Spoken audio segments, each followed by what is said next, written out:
باغدا و هەولێر ماوەیەکی زۆریان با مشتومڕ لەسەر شەرعەتی گرێبەستە نەوتیەکانی هەرێم بردەسەر کەچی ئێستا داهاتی نەوتەکە و پێدانی موچەی فەرمانبەرانی هەرێم بۆتە تەوەری سەرەکی کێبڕکێ و لێ دوانە دژبەیەکەکانی نێوانیان.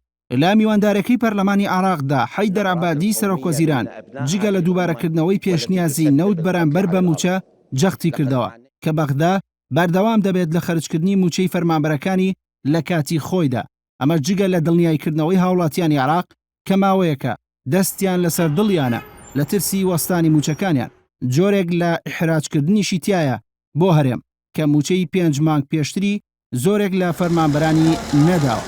ئەم دڵنیایی عەبادی لە کاتێکدا بەپێی هەموو پێوەرابووریەکان دۆخی دارایی حکوومەتی عێراق لەو پەڕی شڵۆقی و قەیراندایە چونکە بەپێی ئاماری وەزارەتی نەوت لە مانگی کانونی یەکەمی ڕابردوودا کۆی داهاتی بەغدا لە فرۆشتنی زیاتر لە 29 ملیۆن بەرمیل نەوت نزیکەی 2 تریلیۆن دینار بووە لە کاتێکدا حکوومەتی ناوەندی لەو مانگەدا زیاتر لە 3 تریلیۆن دیناری بۆ خەرجەکانی بەکاربردن و وەبەرێنان خەرج کردووە.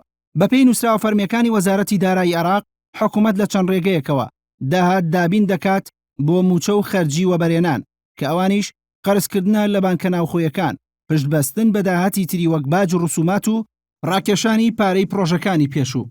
لەبەرەوەی داهاتەکانی نەوت و باج کەمن بەغدا ناچار بووە زیاتر لە نیوەی خەرجەکانی لە بانکە حکوومیەکان قەرز بکات.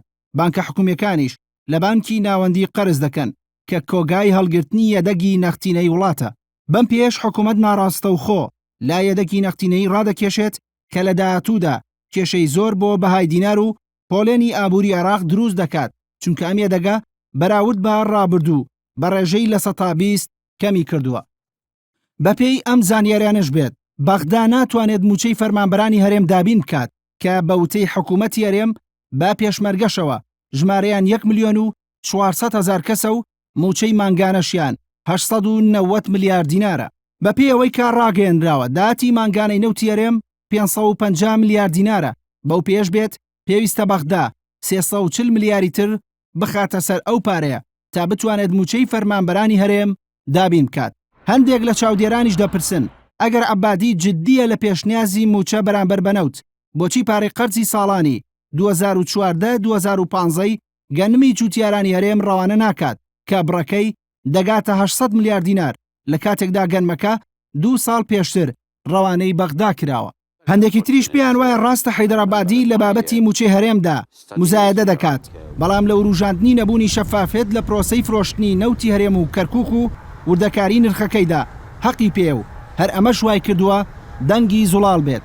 دەشڵێن مامەڵەی فەرمی و دەوڵەتی بۆ فرۆشتنی نەوت دەبێت بە شێوەیەکی ئاشکرا و لە ڕێگەی بانکەوە ئەنجام درێت ئەگەرنا دەچێتە چوارچەوەی قاچاقچێتیکردنەوە. نمونەش بە عێراق دەهێننەوە کە سەرباری کێشابووریەکانی و کاریگەری خراپی زانینی ژمارەکان لەسەر ئاشکرابوونی گەورەی قەباری قەیرانەکە مانگانە بە وردی پرۆسەی فرۆشتنی نەوت و تەنانەت ناوی کڕیارەکانیش بۆ ڕای گشتی ئاشکرا دەکات.